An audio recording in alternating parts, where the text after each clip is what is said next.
Wow. So I'll graduate $1.3 million this year with the 13 guys will graduate. Welcome back to the Talk at Elevation. Today's guest is Robbie Bales, head baseball coach at Colorado School of Mines and leader in player development with Grand Junction Jackalopes. With over 17 years of coaching experience and a background in psychology, he's built a reputation for developing athletes both on and off the field.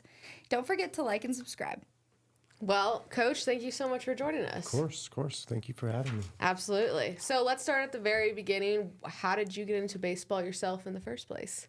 Oh, God, you know what? That would be I got to give my grandmother's credit for that. My grandmother and my great-grandmother, they put me to bed with stories of my grandfathers playing, right? I never got a chance to meet either of them because they passed before, I got a chance to meet them. But my grandmother's told me stories of them playing baseball. And so my parents' kind of first recollection of me as a kid, like when I could first stand up, was holding the baseball bat, watching the game. So I tell people I pretty much knew what I wanted to do when I was 3 years old, and I'm living it now. So That's awesome. Yeah. That's so cool. That's cool. So both of your grandparents played?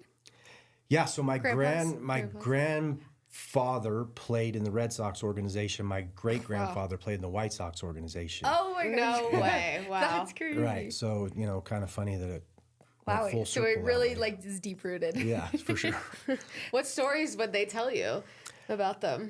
Just playing, locally mainly. Like those were kind of the stories. They were catchers, so I have one of those. But my great grandma gave me one of the old catcher's gloves, and so They were both catchers? yeah. Dang. That is That so is crazy. wild. I kind of broke the trend and was a middle infielder. I tried to catch when I was younger, but it just wasn't You're for like, me. I'm not doing this. Yeah, I was a middle infielder too, and I was like, Okay. catching? No. Absolutely we're good. Well, tell us a little bit about how growing up with baseball was. You play in high school, going to college? Sure, yeah. Salt Lake City, grew up, just playing as much as I could. And, I told Mike, I think on the phone when we talked, when I went to college, it was, such an eye-opening experience for me because growing up in Salt Lake City, like things aren't open on Sundays and, there's not Very a ton of strict. diversity. And so going from there to college in California was a whole eye-opening experience for me. And But yeah, so a good time. I give a lot of credit to my coaches growing up. I came up through Utah Baseball Academy. I played for those guys. My high school coaches did a terrific job with me, and so I felt like maybe subconsciously I always knew I'd get into coaching. And so I kind of just hung on to everything that I could from every coach I ever played for. Going from Salt Lake City to San Luis Obispo, California, again, eye-opening experience, totally different. I could eat, breathe, and sleep baseball, you know what I mean? And so playing for Larry Lee, who is now the head coach at Cal Poly University, so we kind of recruit against each other now to a certain extent. Oh, that's funny. I'll be in California this summer, so I'm looking forward to going and seeing him and how he's doing. Since then, since I left and playing with him at Cuesta College, he's gone on to be the Big West most winningest coach in Big West history. His son is a first-round draft pick who's playing for the Twins now. Wow. Who was a baby when I was there. So, just again, small world, small baseball world, and it definitely goes full circle. So, that was a really a great experience for me to get to play for Larry the Legend, and That's the rest really is history. Yeah. there you go. Well, shout out Larry the Legend. Yeah, there you go. That's awesome. So you've been at Colorado School of Mines for 17 years now. What's kept you motivated and involving as a coach there? Yeah, well, the kids, the type of kids that you work with there, they are the ones that keep you motivated. It's not, there's no way that I can make excuses when our kids are going through the gauntlet that they go through to be a student athlete at Mines. You know what I mean? Yeah. So Next level there. yeah, we were talking, me and my assistant coaches were talking in the office a little earlier about, their injuries and how it may correlate with their lack of sleep at times, and again, like there's got to be some accountability. The college kid likes to stay up and play Fortnite, Right. but these guys need to also be able to stay up studying all Stay night. up So and when they do are doing homework, yeah. both, we have to make sure that they're getting proper sleep so they're not hurting themselves. Right. Something's got to give That's then right. and there. That's right. Yeah, we were just talking about injury prevention and how important it is just to get enough sleep every night and make sure you're not hurting yourself. Sure. Can you talk a little bit about how'd you get into the role as head coach right now here in Colorado? Yeah. Real kind of crazy experience. I mean, professional baseball kind of chews you up and spits you out as a player, and then you figure out what your career path's going to be, and when you have thrown all your eggs in a baseball basket, you better figure out how to make it work, right? So, Don't have a choice. So yeah, I mean, after I got released, I had an injury, and I called a few people in the Grand Junction area. I was able to jump on with the Mariners scout team, so I was able to get to know a few kids in the area. And then I think, baseball and just athletics in general is word of mouth. I think people talk, and some of these kids were going back to their schools and saying, hey, look, this new guy in the area that kind of knows what he's doing, you might want to give him a shot. They gave me a shot at Grand Junction High School. We went and won the 2005 state championship. I built some, really good relationships there. And then, that brought me to the metro area, after I coached a couple years of junior college ball. I met my wife there, and she's from Westminster, went to Westminster High School. Oh, wow. So she's right in dental hygiene, and we ended up, coming down here. So, I mean, it's, again, kind of the same thing. I wasn't sure. I think, my vision has always been to just kind of go where the game takes you. And every level that I've been at has just been a little bit more motivating and also reassuring that I belong there, to go from coaching junior college, JV baseball to junior college baseball to, NCAA D2 and now professionally is, again, it's just kind of part of the journey and part of my just wanting to experience as much of this game as possible. Yeah. That's awesome. Absolutely. Well, going into the other side of the game, your background in psychology, tell us a little bit how that's helped you, help you be a coach, person, what you need for the team. Sure. I think that was one of the biggest parts of the game that I embraced as a player, which kind of motivated me to pursue that when I was in college.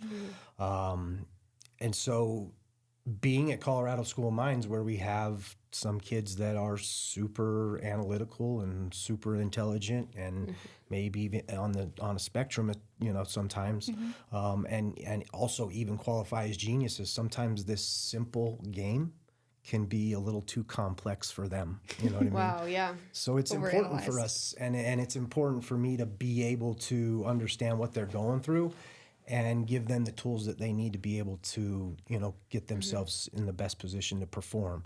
So we do a lot of different kind of classroom sessions and different kind of things that motivate them and try to bring them out of their bubble a little bit, but also, with the understanding that we don't want them to overthink things. We want them to be intrinsically motivated to get better for the program and for themselves. And, for the most part, we've done a pretty good job of that. Before we move on, let's talk about something every serious athlete needs to pay attention to: your digital footprint.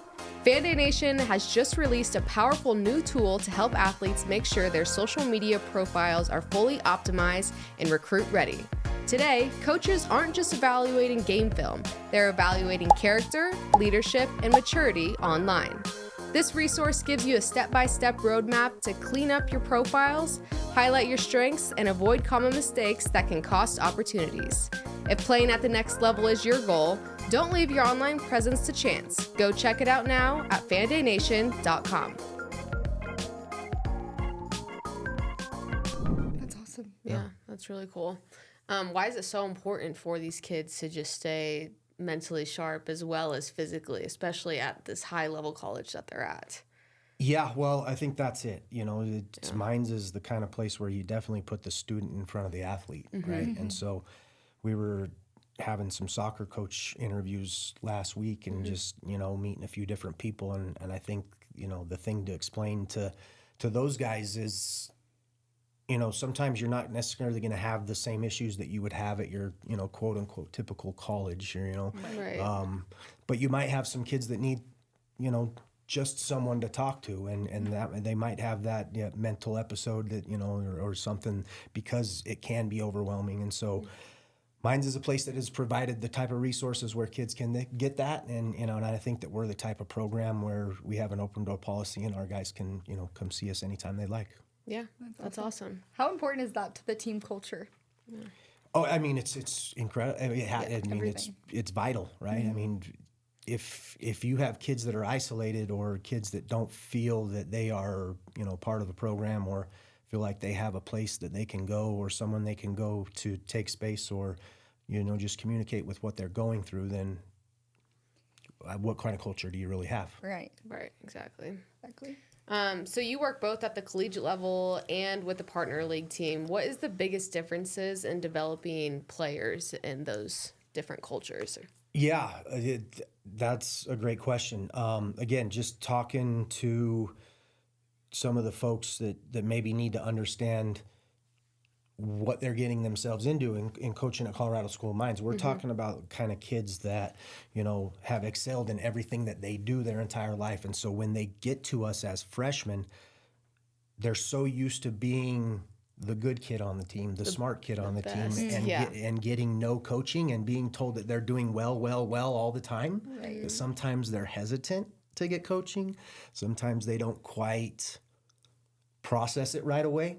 And so it can be difficult to get through them at times, and it can come across as uncoachable, but really what it comes down to is they're trying to process in the moment, and sometimes they need time to process everything, and they'll come back to you and they'll let you know, and then you have an idea of how to coach them better and how to develop them better. Yeah.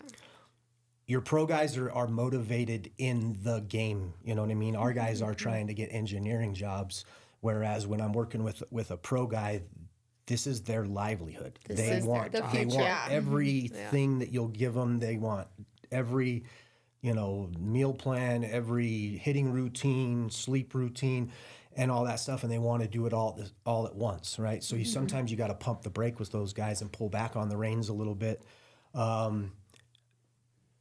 And in a way, they have kind of the same sickness that I have, right? Whereas they're throwing all their eggs in the baseball basket. So I can relate to them, at times, just in terms of where they are in their careers and where they are in their lives. Whereas sometimes, our Mines kids can be in a bubble, so to speak. I was thinking earlier, I've been at Mines for 10 years. I haven't had a kid that hasn't played for me that doesn't have six figures waiting for them yet. That's awesome. Wow. So I'll graduate $1.3 million this year with the 13 guys will graduate. Wow. Which is just, insane. incredible. Yeah. Yeah. And the things that they go do, is incredible to me. I had a guy tell me one time, one of our boosters who, helps out with things, tell me that this month, and this was a few years ago, a Mines grad saved the miners in Peru. A separate Mines grad cleaned up the BP oil spill. Wow. And a third Mines grad, him, built the biggest bridge in the Western Hemisphere. You know what I mean? That all happened in the same month. And my guys go work for him. They go do internships with him. Right. And they learn those things. And, they go work for Boeing and Lockheed Martin and NASA. And, so they are in the big leagues in terms of their careers. Yeah, right. So, I can relate in that aspect. How does that kind of change your coaching style? Having people that necessarily don't want to play at that next pro level and honestly just making them, men. Yeah, well, and I think that's it, right? They sometimes, and the term nerd gets thrown around at Mines, and it's a compliment there, right? We call, hey, what are you nerds up to today? You know what I mean? And you stop with the nerdy talk. It's time for practice. So Word physics. Yes, Use small words. They do, and you can get them going on these tangents and down these rabbit holes sometimes, and so we have to be able to turn it off. But I can tell you that. When you walk around Mines, it's a quiet campus, you know what I mean? And I think they're locked in for sure, but I think when you look at what our athletes go on to do, a nerd is a nerd, and they do a good job in their field, I'm sure, you know what I mean? And they want to be in their cubicle, and they want to be left alone. But our guys are learning social skills. Our guys are learning leadership. They're learning what it's like to be part of a team. You know what I mean? You should see what it's like to have 50 nerds try to put a tarp on a baseball field when every one of them thinks they're a supervisor and going to run a Fortune 500 company. And it's just simple, put the tarp on the field. You know, it's going to be flooded before you guys get it on there because they always have a better way of doing things, you know what I mean? So it's a lot of fun and we laugh about it, but you mentioned, you know, it's my job to turn them from boys into men. Yeah. And that's really what it comes down to is it's an accountability thing. It's being able to not necessarily be a dictator all the time, but make sure that my older guys who are going to be leaders at Fortune 500 companies understand how to coach the younger guys on our culture and the way to do things so they don't talk nerdy at practice, so they do know when to turn it off. And as long as that gets done, then we are all on the same page. Yeah, and that'll definitely translate to all their careers and working with people, and sports are a big thing when it comes to that. Oh, for sure. No question. Sports are very important. What separates like good players from great players in your eyes? Work ethic. Okay. Work ethic. I mean, I've had, you know, a handful of guys that have made it to the next level.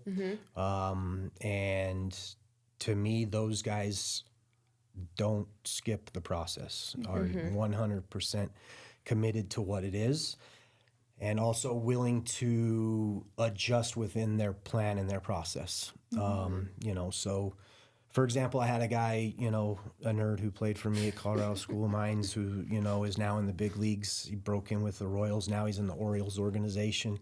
And, you know, he had like an hour-long stretching routine before he would pitch. You know what I mean? Right, Well, yeah. and now you hear and you read all these stories about Paul Skeens and different guys who are at that level that have similar routines and are committed to those routines. And so, you know, when I get those questions about Walter Pennington and him being in the big leagues, I'm not surprised. You know what I mean? Because I saw him go to work every day. We're proud to celebrate women who lead on and off the court. Nico Stones welcomes new brand ambassador Sophie Ziddell, a standout basketball player at the University of Colorado. Her exclusive edits is all about confidence, strength, and the style that moves with you. Support women in sports and shop Sophie's limited collection now at nicostones.com. Right. That's really cool. Yeah. That's cool. So when these kids are going through recruitment and doing all this stuff to get to play at that next level, whether it's collegiate or pro, what is like some advice you would give them to make them be, you know, set them apart from every other athlete? I think there's a lot of smoke and mirrors out there when it comes to college recruitment, and maybe even the pro process, which, you know, I'll get into a little bit too. But I think I sorted through probably 50 or 60 emails today of kids that can't get into Colorado School of Mines. You know what I mean? And it's not their fault. Because of grades? It's either because of grades, you know, or their recruiting service is leading them in the wrong direction and choosing quantity over quality. So they're sending their client to every institution in the country trying to just see who will bite on it rather than narrowing it down to, okay, why would I even open the kid's video if he wants to major in business? We don't have business as a major. So your recruiting service didn't do their homework when they sent me the email. And the recruiting process is supposed to be an intimate process. You're supposed to be able to, you know, meet the coach, get on the phone with the coach, have a Zoom link or whatever, get on campus. And so I think you have a lot of parents that are spending thousands of dollars when they could just take that $1,000 and spend it on 3 institutions that their kids are really interested in and invest in going and seeing the school, go into that school's prospect camp, going and watching that school play. A lot of kids think that they can play at Colorado School of Mines. A lot of local kids think, well, if, you know, that D1 doesn't come calling, I'll just walk on at Metro. Well, Metro doesn't have walk-on tryouts. They're in the portal and they're recruiting on the same level that any other D1 is at this point. It's a competitive field. So I think that would be my advice. Figure out what you want to go into. Figure out what schools you have that interest you. Figure out if they have a prospect camp. Attend the prospect camp. That's what, when you attend our prospect camp, you get to meet our players. You get to see them practice. You get to compare yourself against other recruits that are there. You get to see our campus. You get to meet our coaching staff, all in a weekend. I think that's the best way to go about the recruiting process. And I would say the same thing about the pro level in terms of like just having some advisors and dealing with agents and stuff like that for the first time when I got a chance to manage at the pro level is, you know, just like recruiting high school kids or finding that kid at Elizabeth High School and trusting the coach at Elizabeth High School is going to shoot you in the right direction, that this kid's not a turd. You know what I mean?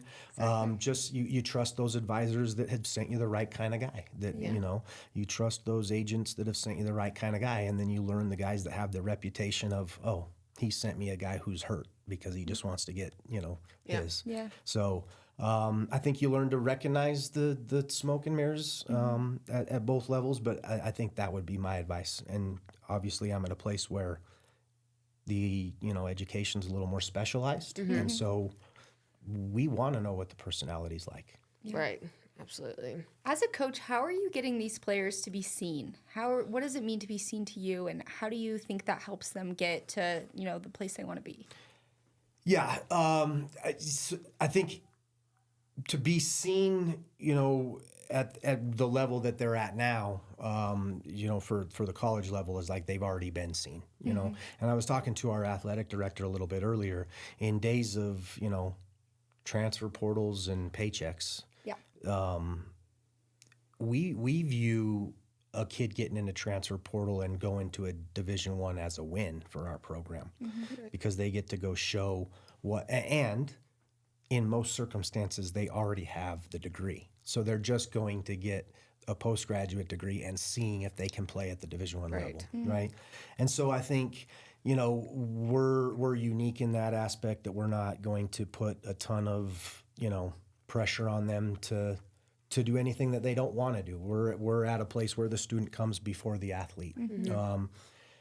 I've had a handful of kids that have had the opportunity to go play professionally from Mines, and it's interesting to me that a lot of times they play it safe.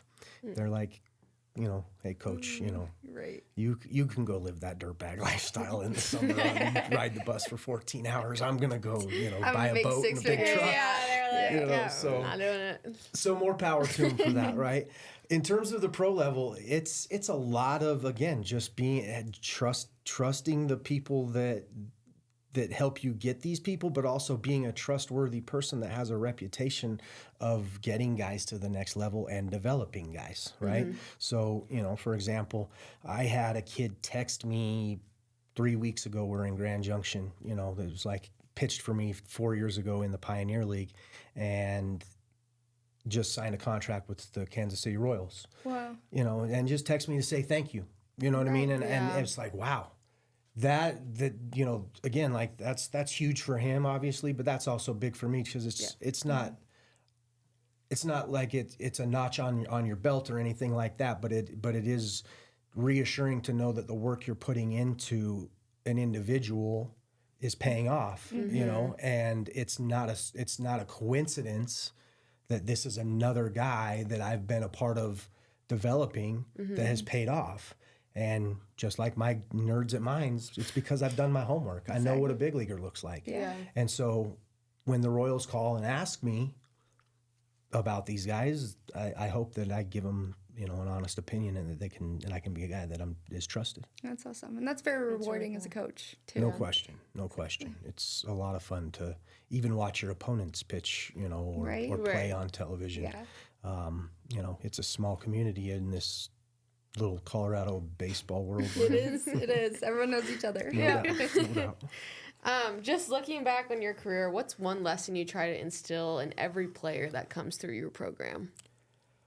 Yeah, I think my biggest thing with this game is making sure that our guys, no matter if I'm at Grand Junction High School, Thomas Jefferson High School, Ralston Valley High School, Colorado Northwestern, Colorado School of Mines, or, you know, the Pioneer League, I think, you know, biggest thing is hard work and understanding that this game directly correlates with life. And as long as our guys understand that, I think the trials and tribulations you go through in life are comparative to the game, and you know, it helps you get through those times and understand things a little better. And get out of the gutter quicker, for sure. Yeah, Amazing. That's awesome. Well, Robbie, thank you so much for sharing your insight on leadership and development and mental success. Where can people find you? I'm not a big social media guy. So email me. You know, I'm on the Colorado School of Mines website. I'll get back to you.